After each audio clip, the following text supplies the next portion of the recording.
Everybody, Jake and Gino here coming at you with another Financial Freedom Friday. And today we're talking good money habits. Could be good financial habits as well, but the G-Dad's got the info for us. So Stenziano, let's tell everybody last week's video, very important. If you didn't listen to it, go listen to it. It's the difference between a poor, middle class, and rich person's mentality. Really important to distinguish what you need to do to become a rich person with a rich person's mentality. This is important because video is all about good money habits. And by the way, down below, if you like the video, hit the like button, subscribe to the Jake and Gino channel. The first thing with good money habits, we're told that debt is bad, right? If you're a rich person and you want to create really good money habits, learn how to use credit wisely. It's a tool, just like anything else. If you have the self-control and you have the dedication and the discipline, credit can make you wealthy. Right now, we're going into that, I don't want to say a paradigm, but all of a sudden people talk about debt as being an asset. We're getting into an inflationary era right now, and we're seeing that dollars are being printed. If you're borrowing $1 today, if you're paying that dollar back in the next 5, 6, 7 years, you're paying it back with cheaper dollars.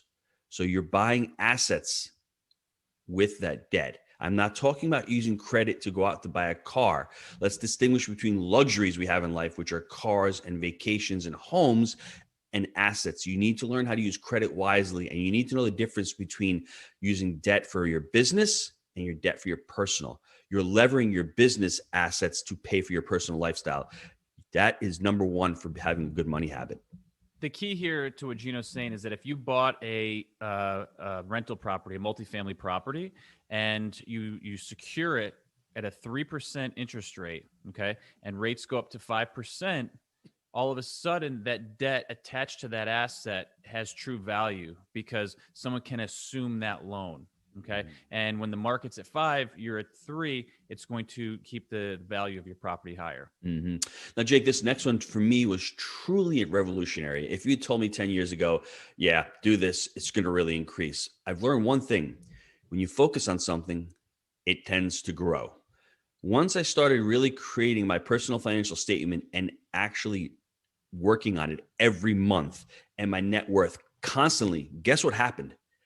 I took control of my finances, and my personal financial statement started to grow, and my monthly cash flow started to grow. Because once you put focus on it, all of a sudden the money starts not starting to disappear. You know where, like Jake likes to say, all your soldiers are. You know what your assets are. You know how much something is worth. You know what your monthly cash flow is coming in. You need to start creating a personal financial statement and taking care of what your net worth is. Now, if you don't have a PFS, personal financial statement, email me, Gino@jakeandgino.com, and I'll send you over the one that I have. But there's no coincidence that once I started tracking it, and then all of a sudden, 3 or 4 years later, it starts growing. I have to do it monthly because Jake and I, we buy real estate. Our bankers want that. Our PFS is our financial report card. We don't care what we got in gym or English 20 years ago. Bankers obviously don't care about that, but they do care about your personal financial statement and how healthy you are in that respect. So start taking control of it and start filling it out. It's really, really important. And also, if you guys are already in real estate, a schedule of real estate owned is going to be something that you want to keep updated as well, that shows the assets that you own, when you purchased them, cash flow, debt, et cetera. It's going to be something very important to keep up. Next one, you need to create a budget. I'll give you a quick story. When I moved down to Florida a few years back, we moved to, new area, new stores. I really didn't have a grasp of what I was spending here. And I've got 6 kids, so I have a big family. So I decided, you know what? I want to know how much things cost down here. So the grocery store across the street, Publix, a great place, but the prices were pretty high. So I would go in there every week and I'm like, $500 this week, $900 the next week. What is it? I didn't have a budget, right? So I said, I'm going to create a budget. So I said, baseline $3,000 a month for groceries. And most people out there are probably horrified. But there's 8 of us, 8 adults, right? I mean, my 10-year-old eats like an adult. So I remember this and going there, and it was like September 23rd. And I hear my son screaming to me, Dad, we just went over the budget. And my wife in the background going, what are you guys talking about? Stop doing the budget. I'm like, well, you see what happens? That led me to say to myself, time out. I'm going to spend 1 day a week going to Walmart and or Costco to cut my bill in half. I took control of where my money was flowing. I saved that amount of money. Can you imagine if you save $500 or $600 a month on groceries? That's another $7,000 or $8,000 or $9,000 a year that you can be putting aside for the same quality groceries. So you create a budget. Once you create that budget, you're going to take back between 15 and 20% of your money, because it's really important. You'll see where that money is coming from. And it's not just about the expenses, it's about your income. And I'm going to mention this one because I know Jake loves this. Look at all of your subscriptions right now. What are your subscriptions on your credit card? With Jake and Gino, we had dozens of them. I mean, you're talking about Adobe, you're talking about Asana, you're talking about Dropbox, Zoom, GoToWebinar. All these subscriptions, are necessary for our business. What are you paying? What do you have? Do you have Disney? Do you have Spotify? Do you need all the subscriptions? It's very important. And I'm going to leave Jake with this. What does SAT stand for, Jake?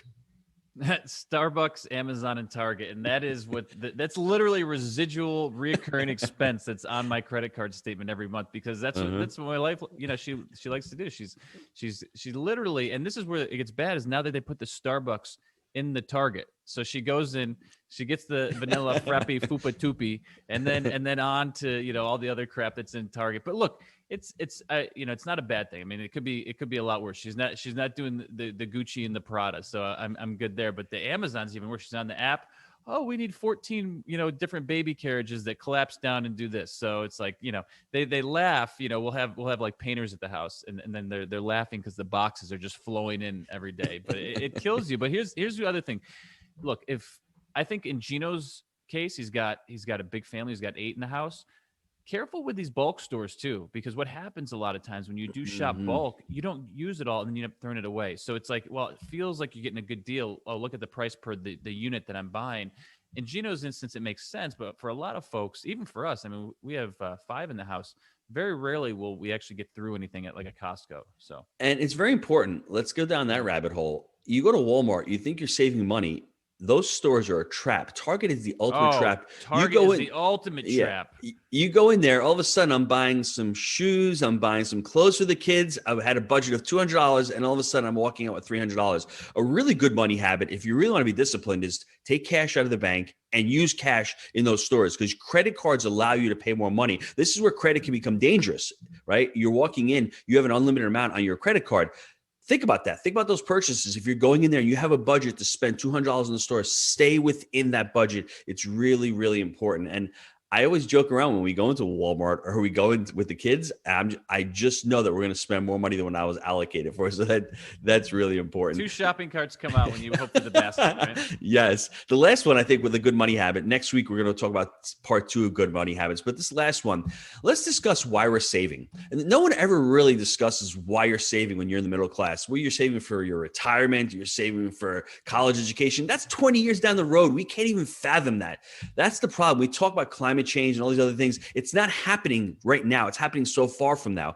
I want you to stop and I want you to think, why are you saving money? Jake and I are saving money not to put in the bank to get the bank rich. We're saving money to buy assets. That's what we're saving money for. And that's what I want you all to save money for. Whether you're investing in yourself, in your education, or you're investing in an asset to pay you back. That's why. Don't make saving painful. When we were young, our parents would give us money and they take money away from us and go, oh, I'm going to go to the bank and I'm going to save the money for you.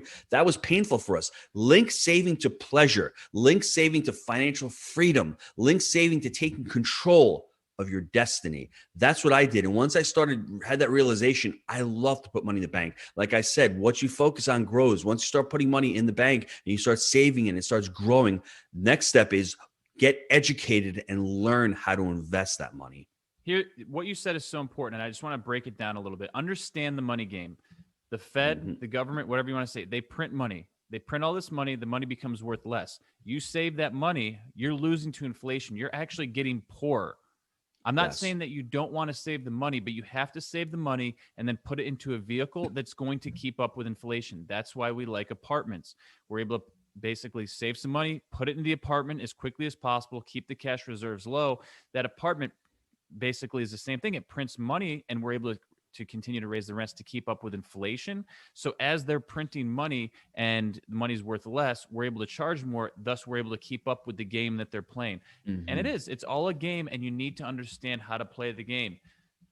Don't hate the player, hate the game. It is what it is, though. You got to play the game if you want to keep up in this world. So Love that. Everybody down below, any comments, questions, leave them for us. Hit that like button, and we will see you next week with part 2 of Good Money Habits. Thanks, Jake. Boom. Thanks, Gino.